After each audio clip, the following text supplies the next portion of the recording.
Sot ne mbyllim një udhtim e cila është unike në botë, që ka të bëjë me maratonën kombëtare të sigurisë kibernetike. Më lejoni ta sqaroj pse kjo maraton është unike.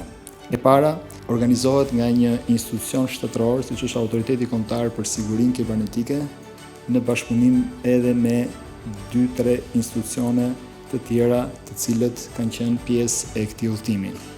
E dyta, gjerësia e saj.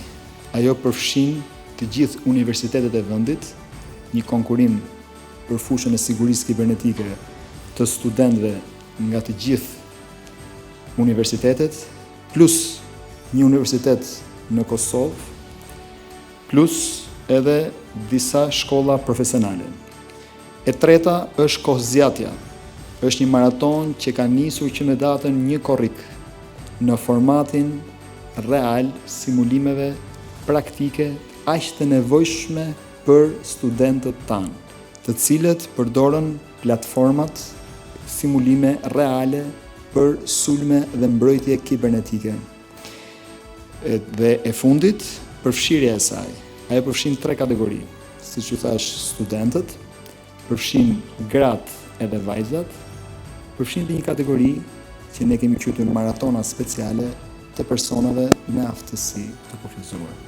Është e tashmë e ditur se sa e rëndësishme është siguria kibernetike, gardiani i digitalizimit të vendit tonë. Digitalizimi i cili është dhe era dhe epoka në cilën sot po dominon. Kjo maraton jep mundësinë që neve të zbulojmë talentet në fushën e sigurisë kibernetike të së ardhmes.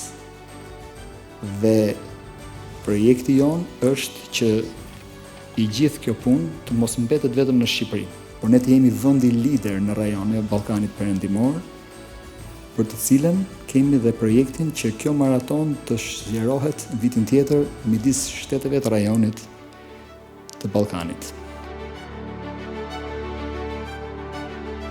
Kur flitet për një maraton, ke parasysh gjithmonë ata që rendin. Kështu që unë si të tillë ju perceptoj, pavarësisht se u rend në një tjetër mënyrë edhe ju kam zili, po ndërkohë edhe më vjen shumë mirë që maratonistët e sigurisë kibernetike dhe në përgjithësi të hapësirës teknologjike dhe digjitale janë kaq të shumtë, edhe imagjinoj që janë shumë më tepër se sa jeni ju sot në sallë.